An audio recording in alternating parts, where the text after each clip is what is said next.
Saudi अरब और France में बड़े सरमायाकारी मुआहिदों की राह हमवार। अस्सलाम वालेकुम नाज़रीन, देसी टीवी यूएसए के साथ मैं हूं आयशा हमीद। सऊदी अरब और फ्रांस के दरमियान इक्तिसादी और सरमायाकारी ताउन को मज़ीद मजबूत बनाने के लिए एक अहम पेशरफ्त सामने आई है। सऊदी वली अहद शहजादा मोहम्मद बिन सलमान के दौरे फ्रांस के मौके पर सऊदी फ्रांसीसी सरमायाकारी गोल मेज इजलास मुनक्किद हुआ, जिसमें दोनों ममालिक के आला हुक्काम, कारोबारी शख्सियात और बड़ी कंपनियों के सरबराहान ने शिरकत की।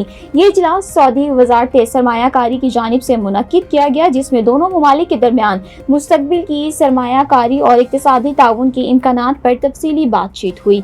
इस मौके पर सऊदी वज़ीर सरमायाकारी फ़हद बिन अब्दुल जलील अल सैफ ने कहा है कि सऊदी अरब और फ्रांस के ताल्लुकात एक सदी पर मुहित हैं, जबकि टेक्नोलॉजी, सनत और जद्दीद के शोबों में फ्रांस की महारत सऊदी विजन 2023 के अहदाफ से मुकम्मल आहंग है।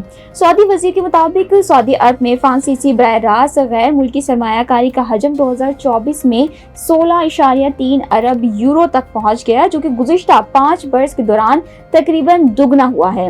इसके साथ फ्रांस सऊदी अरब में बराह रास्त सरमायाकारी करने वाला चौथा बड़ा मुल्क बन गया है। उन्होंने बताया है कि फ्रांसीसी सरमायाकार सऊदी अरब में 18 मुख्तलिफ शोबों में 650 से ज़ायद सरमायाकारी लाइसेंस रखते हैं। सऊदी मईशत की तरक्की का जिक्र करते हुए वज़ीर सरमायाकारी ने कहा है कि 2017 से अब तक सऊदी मईशत तकरीबन 85% बढ़ी है और गुज़िश्ता साल इसका हजम तकरीबन 1.1 ट्रिलियन यूरो तक पहुंच गया, जबकि गैर तेल शोबों का मुल्की मजमूई पैदावार में हिस्सा भी 9 से तजावुज़ कर चुका है।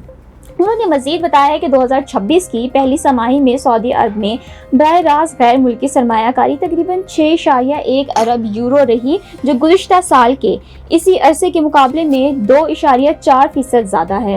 इजलास में तवानाई, मालियाती खिदमात, डिजिटल इंफ्रास्ट्रक्चर, जदीद मैन्युफैक्चरिंग, ट्रांसपोर्ट और लॉजिस्टिक, गेमिंग, सियाहत और काबिल तजदीद तवानाई समेत कई अहम शोबों में सरमायाकारी के मौके का जायजा लिया गया। दूसरी जानब में फ्रांसीसी वज़ीर मईशत और वज़ीर ख़ारजा लॉरेन लेस्क्यूर ने सऊदी अरब और फ्रांस के दरमियान स्ट्रेटेजिक शराकत दारी की अहमियत पर जोर दिया। उन्होंने कहा है कि तवानाई और लॉजिस्टिक सिक्योरिटी दोनों ममालिक के बाइमी ताउन के अहम शोबे में, जबकि सऊदी अरब यूरोप और मशरिक़ वस्ता के दरमियान एक अहम राब्ते की हैसियत रखता है। फ्रांसीसी वज़ीर ने सऊदी विजन और फ्रांस 2023 से 2023 दरमियान मौजूद आहंगी को भी उजागर किया। यानी मजमूई तौर पर देखा जाए तो सऊदी अरब और फ्रांस के दरमियान ताउन अब सिर्फ रवायती शोबों तक महदूद नहीं रहा, बल्कि टेक्नोलॉजी, डिजिटल इंफ्रास्ट्रक्चर, सियाहत, गेम्स, जदीद सनत और ग्रीन एनर्जी जैसे मुस्तकबिल के शोबों में इसे शराकत दारी का अहम हिस्सा बनते जा रहा है। अब देखना ये होगा कि शहजादा मोहम्मद बिन सलमान के दौरे फ्रांस के नतीजे में दोनों ममालिक के दरमियान सरमायाकारी और इक्तिसादी ताउन के मजीद कितने बड़े मंसूबे सामने आते हैं। देसी टीवी यूएसए से फिलहाल इतना ही। मजीद खबरों और अपडेट्स के लिए देखते रहें देसी TV USA. 30+ clinics that is set to establish new standards for neurological care in Pakistan. As the first phase nears completion, anticipation is growing for the launch in the second half of 2025.